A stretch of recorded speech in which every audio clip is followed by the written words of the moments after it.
Ladies and gentlemen, welcome back to the Dota Pit Season 3 playoffs. We are here with the losers bracket finals. It is the second to last series of the entire tournament. That is right. It is VirtusPro versus Cloud9. Winner of this series will move on to play up against Evil Geniuses in the grand finals. Loser is done and will take home third place prize money.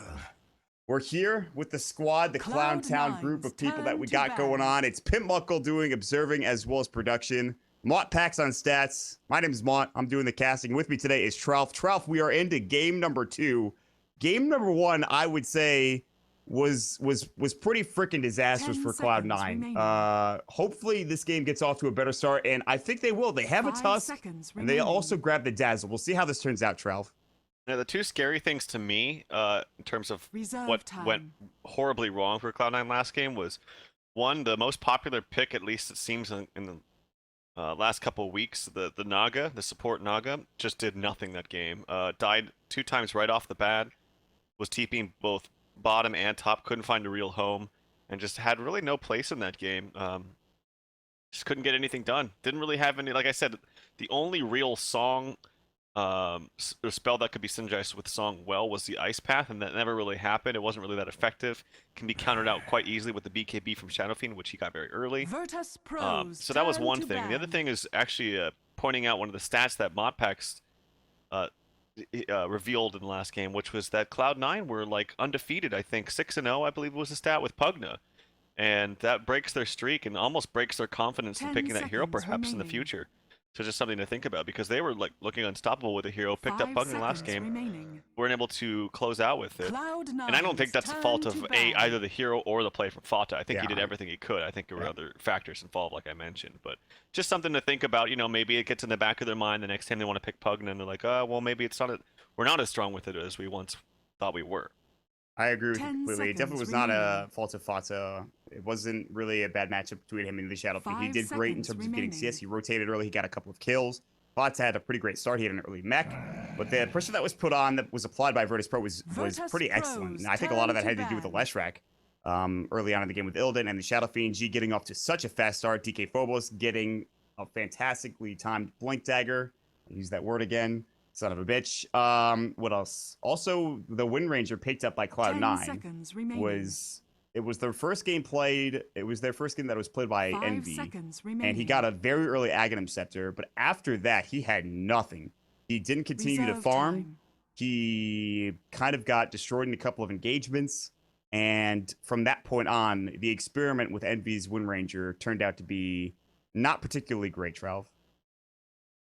Yeah, it's kind of hard because, like, in that game, if he hits a shackle, there's just so many other ways to stop him from just sitting there channeling a focus fire and attacking. Like, they have multiple disables from the Rasta. They have a blink stun from the Centaur. If Rubik wasn't one of the ones shackled, he can steal the shackle. He can also just lift you and disrupt you, throw you into your team.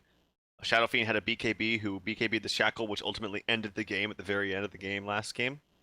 He wanted to make sure he didn't get double shackled and just took that team fight. So there were just tons of ways to, like, even if he does hit the shackle, tons of ways to stop him from actually doing any damage with the Aghanim. So it just didn't pay off. Yeah, the Aghanims was greatly timed, but if you can't do the damage, it's just not going to work out in your favor. VirtusPro understood that they needed to jump on him early and often, and they did just that. There was a lot of push from Cloud9, but it was counteracted by VirtusPro's push with the Leshrac, with the Shadow Shaman. Even, of course, stealing the Nether Blast coming out from the Lil's Rubik, who had a fantastic game. VirtusPro will pick up the Bane here on their side, which is interesting. I talk about this hero a lot, and I feel like the only 2 players that play it are Misery and PPD. But, well, VirtusPro, they want to prove me wrong. They want to go for the Bane, and we'll see if it's played by Lil or FNG in this particular game. Yeah, I mean, the Shadow Fiend Earthshaker is something standard, and it's something you can pick on either Dire or Radiant, so that's fine. Bane. Interesting pickup here. It's not like you really see a specific hero that you wanted against, like in terms of locking them down with a Fiend script. I think part of the reason they pick it is just because you want heroes that are kind of like tanky and have really good lane presence and don't die easily against the Tuskar. You don't think of Bane like as like a huge tanky hero, but he actually is, because he's got decent armor, he gains a ton of life, He can nightmare defensively or offensively. He's very, very good attack animation and good damage. Yeah. So he actually is effectively tanky in the lane. I think he's a very solid hero that people just don't pick up enough. 10 There are certain seconds games where like remaining. this hero isn't going to do anything, and Bane does have those games sometimes. But 5 seconds FNG actually remaining. played this hero not too long ago in that match in Eastbourne on the Grand Finals against Empire, where they of course won that series. I believe it was 3-2. And one of the first game they won against Empire, they picked this hero up for FNG. He went boots, wand, and rushed into that Glimmer Cape. And Glimmer Cape, obviously, pretty good item for supports or just any hero in general in this current Dota 2 game. So would not be surprised if they pick up the Glimmer Cape again for Bane. They go for the Centaur once more, and I'm a big fan. Like I was kind of skeptical last game, and we talked about why it's not been picked up. There's other offlaners that work maybe better, specifically Tusk, but they go for it again. And if they can get as fast of a Blink Dagger for DK Phobos as they did last game, it's going to be just as effective, I believe. Remaining. Yeah, again, just to touch on my point, I really love Centaur. Whoa, they go with the Clockwork pickup here for Cloud9. Interesting. Very interesting. So maybe a dual lane of Clock Tusk, which is not unheard of, but it's a little bit weird just because Tusk can either A, kind of hold his own, or B, just kind of works a little bit better with some other 10 seconds remaining. some other support hero that has like 5 seconds remaining. Guaranteed damage and a guaranteed spell that's going to hit. Clockwork, it's more of it's not really guaranteed damage. You kind of have to play off of the fact of them screwing up. However, you can perhaps use the snowball to get yourself into that perfect range of the power cogs plus battery assault, if that's what you want to go for. Yeah. Which they could do, but the only problem is if they don't have enough levels, it's just not going to feel as effective. If the Earthshaker is keeping his distance, then they're going to be able to just stifle that initiation with an easy Fisher. So a little bit strange, but not unheard of. 5 seconds remaining. It's interesting. I've seen a lot of Tusk +1 dual offlanes that have worked out really well. One thing that I saw last night from Archon, the new NAR squad, was they did a Tusk Omni Knight lane. I don't know how well that would function. Obviously, with the Bane, with Fiend's Grip, it's difficult to pick up an Omni Knight. Obviously, Shadow Fiend is pretty good, although Guardian Angel's good in that regard. I think Omni would have been fine, but just people aren't picking that hero, and for good reason. He has mana issues. They picked it with a CM, which I think was one of the reasons why it worked so well. Yeah, he was regenning rather quickly. He got Arcanes pretty early on as well because he got a lot of kills. But no Omni Knight here for Cloud9. They do have the Clockwork and Tusk. Like you mentioned, I think that'll be the dual lane offlane. They have the Dazzle. Viper probably goes mid. They get a safe lane hero for Cloud9 here for Envy. We'll see what that is for VirtusPro. They also need a safe lane hero. What is Illidan's hero that they're going to grab? They had the Leshrac for him last game. That's not going to be the case this game. They've picked up a lot of PL for him if they want to go down that route. Spectre's been something they've been grabbing as well. So there's a lot of options here. Illidan has a pretty big carry pool, and we'll see what they go for here within the next 12 seconds of reserve time. Remaining. Okay, they go with his tried and true Slark, which is a little bit scary in lane because he's not the greatest laner. But this is why I think this Bane pickup is really going to pay off. It just makes your lane phase in the safe lane a whole hell of a lot easier.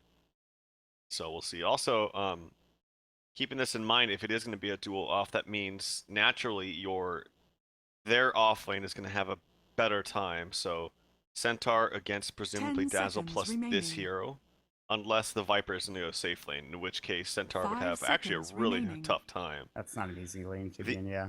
The only problem with doing that, though, is you run into the problem of not having a good enough hero to carry in the late game. Yeah. Unless you put a very hard Ricer in mid, but if you do that, you're just going to get destroyed against the Shadow Fiend. Yeah. So there's always these like give and take. Like, what do you want to take, and what are you going to give in terms of letting this lane do as well as it should, or not letting him get anything. So it's where your priorities lie. Do you want to make sure Centaur gets absolutely nothing, and then just try to snowball, and not give VirtusPro any chance to get into the late game, or do you try to get a little bit greedy here and pick a very, very late game carry, and then say, all right, well, Centaur's going to have a better time, and we're just going to have to deal with him having a faster blink. So it's kind of scary, the position that Cloud9's in right now. And I really do like Viper against Shadow Fiend mid as well. That's something that the matchup there is I don't know if it's favorable, but it's something that I think is an okay matchup for Cloud9. They go for the Anti-Mage, which that's about as hard as you can get for a Ricer, at least for the first 40 minutes of the game. He's going to be super effective. Interesting to note, Slark has not been picked for VirtusPro, and we talk about how how this is Illidan's hero. It has not been picked in at least the last like 10 to 15 games that they've played. And going back to, you know, eSportal, back to their matches against EG, even going to the next page on Dota Buff. They've picked it once at ESL 1 Frankfurt, I believe, actually twice. They lost both matches with it, once against Secret and then once against Evil Geniuses. So clearly this Slark pickup has been not doing the best for them. And I think that just is an overarching problem of the entire pro community. Not many people picking Slark anymore. There used to be a time when Slark was picked almost, I wouldn't say every game, but it was picked a damn a lot, man. And he's kind of fallen out of favor with the competitive scene. See how he can do. I'm wondering if VirtusPro want to just go dual lanes and put Earthshaker behind the Centaur and give him a little easier time.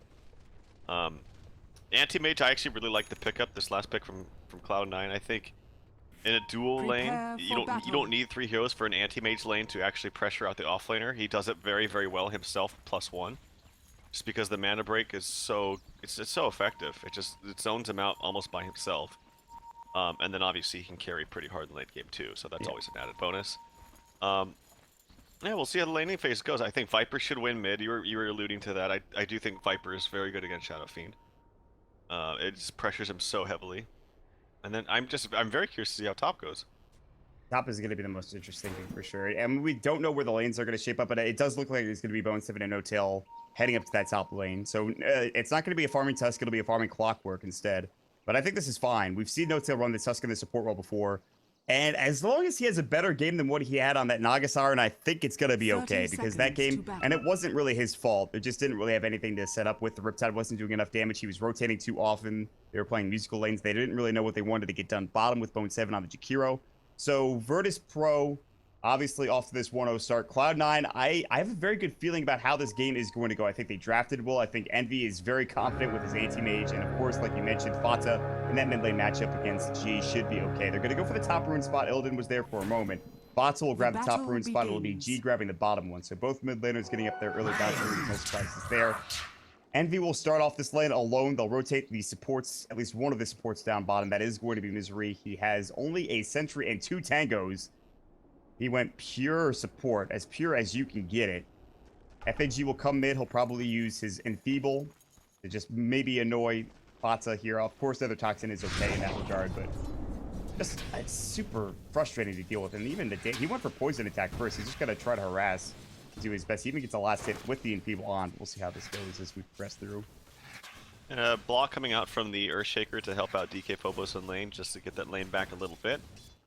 And you mentioned the lack of not only regen but stats here for Misery, and that actually will play a role, I think, in this bottom lane. DK Phobos getting return level 1, trading auto attacks. He's totally okay with that from Anti-Mage. It actually makes Anti-Mage do more damage to himself than he deals to DK Phobos. And if you get some levels up onto the double edge, I imagine he'll actually save points. And maybe he goes for like perhaps 2 into double edge at level 3. He's just gonna maybe wait. We'll see, because he can possibly get a kill. Nope, he just levels up the hoof stomp right away. Okay. Yeah. Right now, he's just going to be passive. There's a good pull for Misery. He's going to chain pull it as well, and it looks like some people might come over to contest. No boots, though. Top lane, they're going to try to go on. There's a Fisher. Bone 7 in trouble. Snowball will come through. We'll save him for now.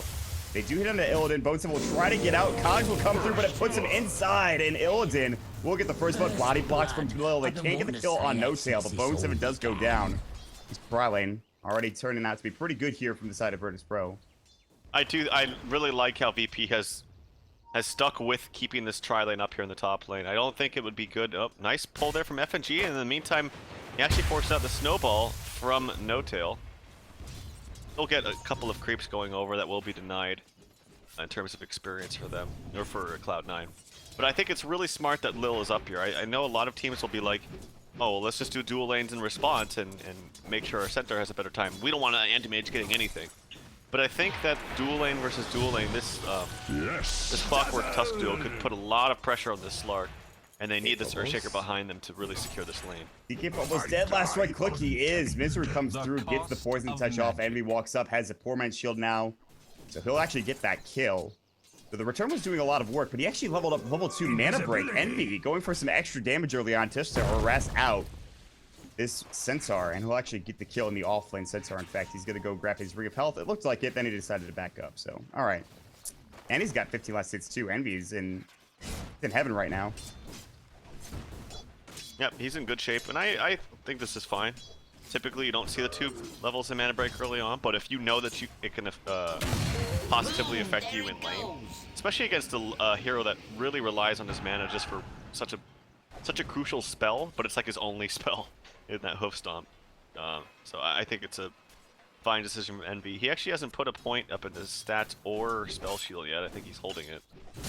To see what he wants. Blake forward aggressively. DK Phobos forced to use the hoof stomp right away.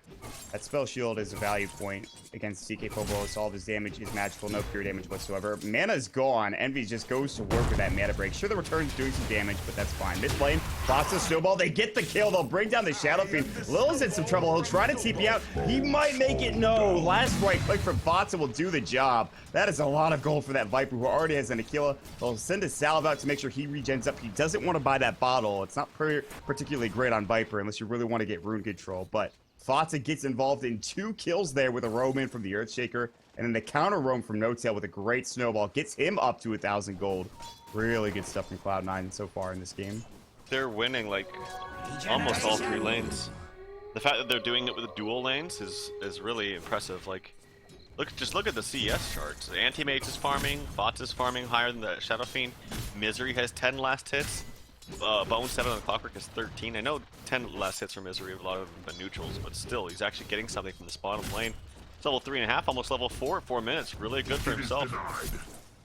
Fantastic. Bone 7, like you mentioned, getting some really good CS. They rotate bottom with the Tusk. They want to help out Envy a little bit. He did salve up, and this lane is going to get pulled back, so DK Phobos should be aware that this Tusk is missing after that last engagement. He didn't go back top. Bone 7 is alone currently. They have no vision there. There's not much vision elsewhere. There's only a lane ward mid coming out for VirtusPro, and that's it. DK Phobos smartly just working on the siege creep. They're going to go in anyways, though. Here comes Envy. They're going to get the ice shards off. They have the sigil to slow him down. Poison Touch will go last right click. Double Edge comes out. No Tail, not going to take the tower hits. It'll be Misery getting the kill, but 3 of them get involved. Now mid lane, Foxa does get stunned up. G's going to be able to walk through, maybe. He's going to be able to right click, and G's going to go down to this Nether Toxin and Poison attack. Bane did get the kill onto Bone 7, who was in the river. I didn't catch that kill, but it did get caught out of position. But that's fine. That death with whatever was happening on the map is an okay trade for Cloud9. Oh, that Fisher. I cannot believe that actually blocked him. The Fisher, the very edge of it, blocked G from walking away, and it looked really awkward. I thought for sure he could have walked through it, but Lil, unfortunately, and obviously not his intentions, blocked out G there. Bot was able to get the kill onto him as a result. I mean, he would have killed him if he wasn't there anyway, so it was good for him to be there, but it did not look like he was going to block. Very unfortunate stuff there for VirtusPro.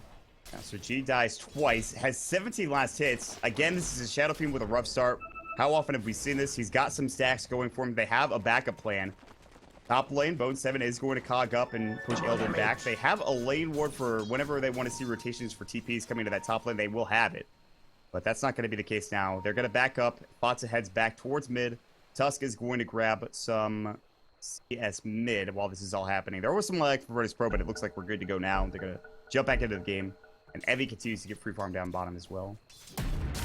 I think this last pick, Anti-Mage, is such a great pick for Cloud9. I know I already touched on that a little bit, but like when he gets his fast Battle Fury, and it's going to be fast because this lane is just... There's no pressure, and even if they rotate people in, I don't think they could kill him unless it's like a level 6 Bane, and he's not going to be having that anytime soon. So he's going to get a complete free farm in the bottom lane, and when he does get that Battle Fury, like, there's no one else to like take over the farm from him, like in the jungle. There's not a Shadow Fiend that he's going to be sharing farm with. There's no jungler on his team. It's just going to be all him all day. And like I said, again, without the Fiend's Grip up, when it's down, he can just farm anywhere he wants. He can go into the off lane and start pressuring VPs their side of the map. He can go into their jungle. Slark can never really pressure him because he can still blink away from Pounce. It's just, I really like this pick from Cloud9. Yeah, this is the type of lineup that is going to cause havoc for Cloud9 as well with what they have. They'll make a lot of space for the safe space, which they're already doing already. And there's the hook shot mid on the G. He's saying, God damn it, I just died. I'm going to die again. He can't even raise the Dance of Death, as it's commonly called. Foxa will get the kill. No Tail didn't even have to go in. I think he threw the ice shards. No, he didn't even use them. He just throws up the sigil, slows him down, and they grab another easy kill for Foxa, who now has Treads, Aquila, and 500 gold in the bank. Yeah, I'm really worried for VirtusPro. And we touched on it a little bit, but I mean, it goes both ways. It's like both the Anti-Mage is a great pick, but also I don't know if Slark really was the best pick here. I think he's even against the Viper. I don't think he's gonna have the greatest time. Like Viper's really tanky. The corrosive skin's gonna hurt him too. I just don't see how Slark can actually go into the fight. He's gonna have to kind of play really scared and try to pick off heroes that are low. So that's gonna have to come down to the Shadow Fiend then, who gets them low for Illidan, and Illidan comes in with the cleanup. But I just don't know with the Shadow Fiend having such a bad start if he can even get in any kind of damage with the races before he dies. It's gonna, oh god, he gets some terrible spawns in jungle too. Look at triple raises at level 6, and he hardly does any damage to those mud golems. It's just a disaster. And then he has to do it again to the mud shards, which is super frustrating. Yeah, so he's not having... It's like worse than it was before too, because before you're just like, all right, well, I'm just gonna ignore it, and now it's like baits you, like, huh, well, we're not magic immune anymore, but it doesn't do any damage. We still suck. We're still mud golems. Yeah. He does now have 18 necromancy stacks at the very least. I like the pressure Cloud9 are putting on bottom. Trial going in, try to take this tier 1 tower down. Bones will just try to get CS or at least Leech experience top lane. He is at 2 ring of protections. And that's it. He's only got boots of speed, no bottle. He's only got a wand. Tower is taking bottom. They did enfeeble Envy. That's kind of annoying. And he's getting closer and closer to that Battle Fury. They should be 11 to 12 minute Battle Fury. He'll have enough money for a Claymore here pretty soon. Of course, he still needs that Voidstone and then, of course, the Broadsword. So he still needs 3 components, but he did go for Treads first, so it's not super surprising that he's still a ways away. Vigil onto FNG slows him down, but they're pushing mid instead. They won't be able to take this. I believe there is a glyph ready to go. I don't know if they're going to rotate in for it, though. Well, TP up there top. They put out the Fisher Stun on the Clockwork, but after that, he just TPs away because there's no other follow-up stun. Unless the Earthshaker can get in range for a, excuse me, an Enchant Totem, but he's not even level 4, doesn't have any points in Aftershock, so. Very nice TP away there, Big Daddy no tail. Puts the snowball into Illidan, might actually get a kill onto him. Good use of the ultimate there from Illidan, but that's something that he shouldn't have had to do. He went too aggressive. I think he was like, I have a creep wave here, tower will be fine. Nope. Illidan did some, or took some serious damage coming out from no tail, level 3 high charge. However, that does mean that no tail has lost all of his mana. Bottom lane, Envy going in. Still only level 1 mana void, so the damage isn't that great. But you get that level 2 mana void, and oh god, you better be careful. Yeah, he's gonna have a very nice timed Battle Fury, and if he gets more kills, it's gonna be earlier. But I suspect Treads plus Battle Fury around like 13.5, 14 minutes, which is very good. And a Poison Touch on to FNG. Hookshot comes through. Envy goes with the backstab. Maybe gets a kill, which will help him his gold out. Oh, Bone 7 takes it. That clear kill. Yeah. I Bone 7 needed the kill, to be fair. It looks like he's building towards a Blade Mail. That didn't even get him that much money, to be honest. They'll get the tier 1 tower, which will provide some sort of boon for both him and the Anti-Mage. Anti-Mage has his Perseverance done now. Tier 1 tower is most certainly dead mid. Bots' mech is now done at 10 minutes. Timing's pretty good. I wouldn't say average, but we see it a lot. And for now, VirtusPro, they're just focused up on G getting farm in the jungle, Slark getting farm top lane. I'm not really sure what DK Phobos is doing. He's only got 400 gold. He can't go to the jungle. He had a Blink Dagger at around this timing last game. It has not been that comfortable for him this game. He has no tier 1 tower for him, any allies to help him in terms of TPs. He really can't go up against Envy. He gets mana burn so quickly. Top lane, Bone 7 does cog up. It looked like Illidan was going in. Fox will get fissured nicely by Lil. They don't have Hookshot. It's down for 5 seconds. Fox is still chasing. He does have his Viper Strike, but the range is too low without that Aghanim Scepter, and they will back away. But this just means that Illidan's not farming still. They just TP a couple heroes top, and they're not comfortable with him sitting up and farming in that top lane. Man, Viper's such a slow hero. Yeah. 335 movement speed. It's just awful. He sucks. That's why I see so many times Vipers after mech will get like a Yasha and just make it into a Mantilator, just to give himself a little bit more movement speed. Obviously the damage and everything else it provides is good too, but god, this hero is so slow. Top tower is SMY has been more common. You mentioned Yasha, Manta, but SMY as well is something I've seen recently. Envy is gonna blink away. DK Phobos was coming in. Did they have level 6 on the Bane? No, he's still only level 5. They are coming in with Illidan. He grabs an Invis rune. He will bottle it up. Envy's going to realize that the 12-minute rune is not there. He's going to walk into the entire enemy team. He doesn't have blink for 1. He should blink up to the high ground here, and he will make it away. He actually blinked opposite where they have an observer ward. Stampede will go. Envy is in trouble. This could be a huge kill. They get the Stampede catch, and they get the kill with G's right click. And suddenly, that's a huge, huge pickup for VirtusPro. That is really weird. First of all, for him to just, there's no heroes showing on the map for him to link to the bottom room. I thought that was very strange.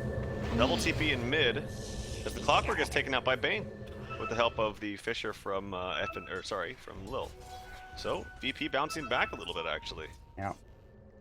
They go for some 5-man aggressive play towards the bottom rune spot. They play together. They find an anti-mage, and then with an invis rune, they also find the Clockwork. And they're still in the hunt for Fata. They have vision. Illidan won't go. Will he? FNG should have 6 now. No they TP on Fata. Fata's in trouble. He's going to get Fiend's Grip now. He will mech up. See, they have the damage. The Essence Shift will go through, steal some stacks. They have Dark Pack. Vision will come through as well. It does take a lot. That Fata Viper is very tanky, but they do bring him down. And suddenly 3 quick kills get VirtusPro back to 5-7. And actually, Illidan is now the top in net worth, suddenly, seemingly out of nowhere. So some iffy plays from Envy and the rest of Cloud9 make it so VirtusPro have more of a shot in this game than I think we imagined.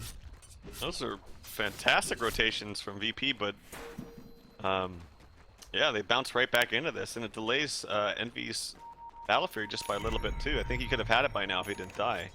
He only needs about 500 gold. Now 400 for his last piece. Still certainly a fine timing for it, but it could have been a little bit earlier. And his fastest ever timing is 12:41. Yeah, that could have happened. It could have been there. DK Phobos is going to get hookshotted. C9, they've had enough of VirtusPro putting the pressure on them. They'll find a hookshot and the kill. They'll even weave up Envy and they'll put pressure on the tier 2 tower. Illidan will grab another haste rune. He also has drums completed. I don't think he'll wrap in from the back. There's no real way that VirtusPro could fight this without Stampede. And Envy will just sit. His broadsword, last creep to get it, will be right here. Head back to the side shot by your Battle Fury. Illidan is coming around from the backside, but they are all sitting pretty close together. No-Tail might be in trouble. Snowball will come through. There's going to be the usage of the ult from Illidan. Ice Shards won't connect onto FNG. He's got Fiend's Grip at 10. Fish is going to come out. No-Tail in trouble. Gets the Stitch ult. Great Zap will go. Misery. Good Echo Slam from Lil. Doesn't do the most damage in the world. There's the Mana Boy, but he was full mana with a catch. Didn't do much there. Illidan in trouble. No ult there. Viper Strike goes through. Still has the haste rune. He'll survive. Good Fiend's Grip from FNG. Stop on to 3, but VirtusPro, they've got to retreat. They can't take this fight. And they know it. Envy, they take the Nightmare off him. They're going to try to go in. And G getting just destroyed by Fox's right click. Illidan reaches back up with his ultimate. FNG in trouble. Now we'll go at DK Phobos. Envy gets the double. Requiem comes out. Good enchant totem. Envy in trouble. They get the grave off beautifully from Misery. Lil's going to take some right clicks as well to poison attack. Just diving on the tower. Finally, Envy goes down. I think it might have been in the well. No, he backed up, blinked away, but he did go down in the end. It is a 4-for-1 trade. His Battle Fury was completed. They'll get the tier 2 tower and Cloud9 on the frickin' warpath. Oh man, Envy could have. I think he maybe could have lived there. It sounds strange, but if he just, I think, blinked into the trees and waited, he would have been fine. That was a fantastic grave by Misery. Just perfect timing. It's only level 2. It doesn't have the longest range in the world, but he still managed to get it off at the absolute perfect time. I feel really bad for Slark. I think he was just trying to save his buddy Shadow Fiend, who TP'd in. And I think that perhaps G could have manned up there a little bit onto the Viper because he didn't have any more mana. But Illidan, he trades his life for him and stops his farm a little bit, but it could have been a lot worse there for VP. I thought they were all going to get out scot-free, actually. They were just constantly using stuns and fishers. They used to sleep to get away. There's a stun actually onto Bone 7, but C9 do come out on top, and that was a couple good kills there for Envy, too. Yeah, Envy, of course, getting the Battle Fury. He was fighting without any sort of, Manta, no Vlad, so not even his Battle Fury, really, but he was doing a lot of damage there, and of course, Viper, the frontliner that he is, tanky enough. Now he's a Blink Dagger, by the way. So for VirtusPro, another huge item that they have to deal with. They are barely starting to come back into this game. DK Phobos is getting closer to the Blink Dagger. He's not there yet. You have G, who just purchased up his mech, which is his first big item on the Shadow Fiend. Hookshot into Lil. They're going to find a kill on this Earthshaker. FNG walks right through. G's going to come in. We'll throw up a couple of raises. Weaves up. Envy comes in, but the Stampede, to cover the retreat of VirtusPro, will keep them alive. So that's on cooldown. Eesh. Cloud9 was just running at him, Trout. Yeah, and the Clockwork is actually pretty good against or Centaur as well, because obviously hooking someone and then cogging them, they can't really run away from the cogs. Unless you have that Aghanims, which he won't have for quite some time. Illidan taking some damage, but also dealing some damage. Pops the invis so he doesn't have to use the ultimate. It's going to regen up a little bit. Can he maybe get a frag here if Envy gets greedy? There's a chance, behind the tower. But Envy, he thinks better of it and he actually just backs up. Doesn't see Illidan. Doesn't know where he is and decides not to go for it. Cloud9 going to go ahead and try to counter ward. No Tail is nightmared up. They're getting ready to go. Fiend's Grip's gonna fly. Flare will go through. Hookshot's not there, I don't believe. He's gonna battery assault and try to run in. Fiend's Grip does nothing. Fisher's not there. Weave's gonna come through. Here comes Illidan though. Requiem goes in. Bone 7 in trouble. Echo Slam about to bring him down. There's a great snowball from No Tail. Keeps him alive. Vata here alone now, going to work on DK Phobos. Great TP. They don't have a stun to just get him out of this, and they won't be able to. What? No, Poison Touch. It canceled it. I believe it did anyways. Or did he just cancel it on his own? It's only a level 1 Poison Touch. It won't do it. Misery's gonna try to TP. He won't make it out. All right, well, DK Phobos, despite what happened, that's still a fine play. They get 3 kills.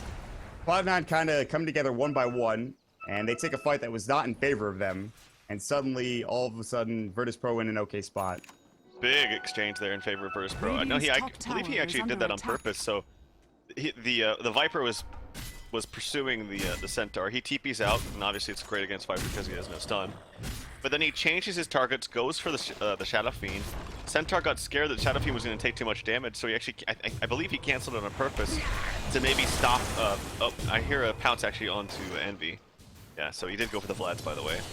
But he tried to save the Shadow Fiend, and he did so by kind of scaring off the Viper a little bit by canceling that TP. Very nice fight there from VP. Good Fiend's Grip. He knew that the Clockwork Cook was on cooldown. And things are going back in the way of VirtusPro, and it's actually... Okay, it's actually still a net worth gain, or lead, I should say, for C9, about 2,500. By the way, have you seen DK Phobos' skin? Because I keep seeing him turn red and green. Yeah, I don't know. I've not seen that. I don't know where you're seeing that from, but it's working just fine for me. Is it happening constantly? For me, it's just like most of the time he's red, but sometimes he'll just be all green. Oh. It's kind of weird. I'm gonna look out for it then. Gonna look out for the rest of the game. Hope I can find it. But all right, so Cloud9 is going to try to tighten up here a little bit. Like you mentioned, they did go for the Vlads for Envy, so he'll be able to farm, foot push, what have you. They will find Illidan with a hook shot here as well. He does use his ultimate. They're gonna jump in. They know exactly where he is, and he is donezo. Mana Void brings him down. Envy gets the kill. Not really the spot to be if you are Illidan, just sitting at that top rune spot. Ugh, it's going okay for VirtusPro, and then he loses that depth. He did just buy his Blink Dagger at the very least, so he doesn't lose that much gold. They're going to head bottom. They're gonna try to pincer here on FNG. He's got the Glimmer Cape. He's gonna use it to just walk away. Dire's middle tower ward right on top of this Observer Ward. 2 Observer Wards in the same exact spot. Envy blinks into Roche. They have a medallion as well. And this should be an Aegis for, I think, Envy. Bots could pick it up as well if he wanted to. But early Roche, they're taking objectives. Cloud9 still have an advantage. Vipers who pick up Blink Dagger are 10 and 0 at 6.4. All but 2 were picked up before 30 minutes. And that's actually an interesting stat because most of the time you could be like, well, yeah, that's because they have such a high win rate because they're just, you know, they're winning, they're crushing so hard that they just they pick it up when after they're winning. And right. But the fact that they're picking it up early, actually, before the 30 minutes, well, I guess it's not that early, but it's still relatively early in terms of mid, late game, yada yada yada. Shows that there actually is maybe something to it, and I think it's nice. I think it gives you some decent initiation. It allows you to. It prevents you from being kited in a way, because like. You can just have your positioning a little bit more favorable in the fights, blinking away if you need to, blinking aggressively if you need to. Top tower is under I don't mind it. I think it's pretty nice. I mean, Fontas had a great game. It's 5-1-4, and that team fight in particular, bottom, was him doing work. That was before he had his Blink Dagger, I believe. I'm not sure if he had it during that engagement. It doesn't really matter. They got it. They tore through VirtusPro essentially. They'll smoke up. They're gonna head bottom. No Tail is not really the target they're looking for, but a kill is a kill, or at least a tower is a tower. They just need to find something here. And VirtusPro will split up. They have DK Phobos with a global ultimate if they need to. Bottom lane, Illidan did jump in. Ice shards don't connect. Here's Bone 7. Hookshot's going to go. He still has his ultimate, and he's going to use it, but he can't get out. Weave goes through. Illidan is in a heck of amount of trouble. There's a great snowball. Walrus Punch. We'll see you later. The Glimmer Cape came through, but he was underneath the tower. is under attack. And that is another kill on Illidan that he really just can't afford. If he wants to keep Radiant pace with structures Envy, are which is just not fortified. happening anymore, he has to avoid those deaths. Envy will TP mid. They'll blink away with DK Phobos. G will just walk out, who's now got his BKB, so G has farmed pretty well, Dire's despite top him having an tower is awful under start. attack. He is the top in net worth for VirtusPro, and it needs to stay that way. They have to make some room for Illidan to catch up to Envy and do some work. G can't really afford to die, but VirtusPro feels like the clock is ticking. The more farmed Envy gets, the harder this game is going to become. G is going to get Viper stricken. They have a mana void to stop the TP, and that'll provide the kill for Envy and Fata. Bottom lane? Or rather F and G. Forward punch. Casually, snowball. Lil's coming in. The sigil flies out as he's snowballing. Lil's gonna give it up. They will go for the great ultimate from FNG. No tail, Fisher comes up. They're not dead yet. TK almost misses the stun on it. No tail. He goes on to misery instead. Fata comes through, brings down Lil. FNG is gonna go down as well. They're just crushing through this. They don't even care. Fata was out of mana for the most part. And they come out of nowhere. They all converge together, and Cloud9 now want to go for a tip through tower at 23 minutes into the game.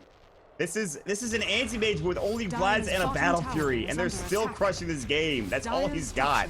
Well, I Don't mean, need much else. To be fair, it's pretty good. I mean, his items are where they need to be. He's gonna have a Yash up soon. But now they're 5-manning with against a Slark who's just went for Blink. It gives you absolutely no stats, so in terms of team fight, it's terrible. Shadow Fiend is going to be coming up in 2 seconds, but he's got no soul, so his Requiem is not going to do very much damage. Yeah, I guess he does have a BKB, but here we go. Action on to... Oh, Snowball comes out. Illidan does no damage. He's getting aggressed on. Ulti comes out from himself. BKB onto G. Here comes the Requiem, but it's going to be relatively weak. He actually does get the kill onto Misery. Gem drops. Phobos in some trouble. There comes the Fisher Sun to keep him at bay. Hook shot coming into DK Phobos. He's dead now. There's no mech mana for Viper, but he will get out regardless. They're going to jump in. Envy is going to get nightmared up. Now he's kind of alone. Bone 7, does he have the hook shot? It was already using this engagement. No tail. Pounces up, but he gets out with a TP. Envy gets Fisher. That is just the Aegis. He's got his blink ready to go. Can they get a stun here? Do they have the ultimate? No, he is going to blink away. TP up on the high ground. He will make it out. But they get the melee racks while that's all happening. Illidan fighting Bone 7, actually getting rather low. Here comes G. Couple right clicks should do the job. Raze gets the kill just on the tail edge of it. And thank God he needed that desperately. G needed it to get something going. He needed some sort of Necromastery Souls, and he finally gets up there. All right, well, at least they hold the range racks. I guess that's the good thing about it. But huge win there for Cloud9. The fact that they've already taken the racks at 25 minutes with an anti-mage. Oh, see him? He's green on my screen, by the way. Anyway. That play from Slark bottom around the tower was just straight up bad. I mean, there was no reason for him to be diving the tower like that whatsoever. His team was even coming to help him. He just jumped the gun big time, and it's just a series of events just followed that, and now we have a humongous lead for Cloud9. Where do you go from here if you're VirtusPro? You have nothing on Illidan. You keep dying in these engagements. G just got a particularly big kill on the Clockwork. That's not going to provide that much. Surprisingly, Cloud9 only have a 12,000 net worth lead. It's going to get bigger as they take more and more objectives. Envy has his Manta style already, which came out, like, he bought it, all of it, after that last engagement, after the Aegis expired and used. That's a butterfly done for Fata, by the way, at 25 minutes into the game. He's the real carry. He's the real MVP in this game. Envy's done some work, but Fata has, I think, done the most damage. All right, we got to disconnect. Yeah, it's hard for VP because it's hard to team fight with the items that Slark went for. Again, the Blink Dagger is good in terms of like kiting around heroes, maneuvering around so that you can maybe pick one hero off, but none of these heroes are like pick-offable, if that makes sense. Yeah. Honestly, the closest one is like Clockwork. He's maybe the easiest to pick off, but even then, he's got a Glimmer Cape, so you actually can't target him on your own. And even if you can, you're going to hurt yourself with the Blade Mail. You can't go on the Dazzle because he's just going to grave himself. I mean, I guess you have to maybe force him to use it. But then anyone you go on has the potential to get snowballed too, because now he's got a blink and he can snowball and save them. Yeah. There's just no clear target to actually go on, so that's why I do think that the blink is a mistake from Slark. I think he should have gone for something more that gives you more stats and actually helps you fight in team fights, because the blink is just a 2200 item that actually gives you nothing. I mean, it gives you maneuverability, it gives you ways to kite and get in the fights, but it gives you absolutely no stats whatsoever. And I think that VP needs all the stats because the team fight from Cloud9 right now is pretty insane. I'm generally not a big fan of this for Slarks, but what do you think about an Orchid just for silencing up whatever hero he's gonna go on? No, because they're again, it's the same issue of if you go on Orca the Tusk, he's just gonna get healed. If you go on anyone else, they're just gonna get snowballed, so on and so forth. And it's just not gonna provide. I think he just needs stats. Like I thought maybe even S and Y would have been good for this game, just raw stats, just something to help you actually fight in team fights. I know it's hard. I think innately the pickup of Slark in general was a mistake. Yeah, I agree. And that's part of the reason why it feels like it's not too effective here. Manta coming out, Mana Break coming out into Illidan. No-tail. Good stun coming on, and No-tail. Can they burst him down before the snowball? No, they can't. Oh my god, it gets off every time. The hook shot on it, 2 from both 7. Snowball rolls through as well, but there's the Echo Slam. Here comes Envy. Big Mana Void, and the cleave chopping them all down. Envy goes to work on G. Now he just sits tight. On the meantime, they're going to blink it with DK Phobos chasing after Bone 7. They can't find the stop. Here comes Fatsa. He's got Blinking 9. There's the Lars punch from No-tail. They'll turn on this. Snowball's about to go through. G in trouble. All 5 are going to go down for VirtusPro. Fatsa does end up getting the double kill. Everyone on Cloud9 lives. That's a game-losing team fight there for VirtusPro, much like what we saw last game from Cloud9. Yeah, they should be able to take down at least some sort of objective here for Cloud9 now. They gotta take them all, because if you remember EG versus VirtusPro, they did not give up until the throne was about to be dead. That's true. So, just keep that in mind. But, yeah, not too much more to say other than the fact that, one, I think that this last pick AM was amazing. And the funny thing is, it's not like, it's like, against the Storm Spirit or something like that, where the mana void is a huge counter to them. It's just the fact that they have no way of dealing with him in the laning stage. They have no way of killing him. You can just free farm, and I don't know. I just think it was a really good pick. I think in general in this patch, Anti-Mage is extremely strong, much more than it was before, for a number of different reasons. Viper Strike coming out onto FG, Illidan coming in, but the snowball comes out, and look, he's just rendered useless. Fatsa is going to be right-clicking him here in a second. Good stomp into Misery. Misery is great. Will he get it off? Absolutely not. They will back away. Gems in the deck. Hookshot actually goes on a No-tail, I believe. But they're going to go in anyways. Both Seven's thinking about it. The mech is going to keep him up in fighting shape. Envy's going to back away. Looks like Fatsa will get a kill, but he's in deep now. And now the rest of the team is coming through. But here comes Cloud9 in 4. Snowball. Blink Snowball, and they get the kill onto FNG. DK Phobos. Great stomp up. No-tail in trouble. Fatsa will go down, but they've already blown up everybody at VirtusPro. Illidan forced to buy back. They're diving the well almost here. Illidan losing so much health through Envy and team fighting him. Ice Shards keeping him corralled up with Cogs as well. They take down the top racks. They will TP home, with the exception of Envy, who just seems to be clearing up some of these huts. And now he will back up 6,200 gold in the bank, buys a Reaver. He'll get his full heart within seconds here. Game is over for all intents and purposes, I believe. Give me 1 second. I actually have to step out for a moment. Sorry. Tis mine. No worries. All right, so VirtusPro probably looking forward to the next game. Obviously, I don't want to say it is at the like they just bought back for Illidan. He's only got 1,800 gold in the bank right now. G is not really contributing that much, short of Cloud9 throwing this heavily. I don't really know what you can do. Misery will get caught. He's gonna get hookshotted on from Illidan, and this has been the innate problem with this unfortunate Slark this game, is that they've just corralled him with the cogs. Good speed grip coming in.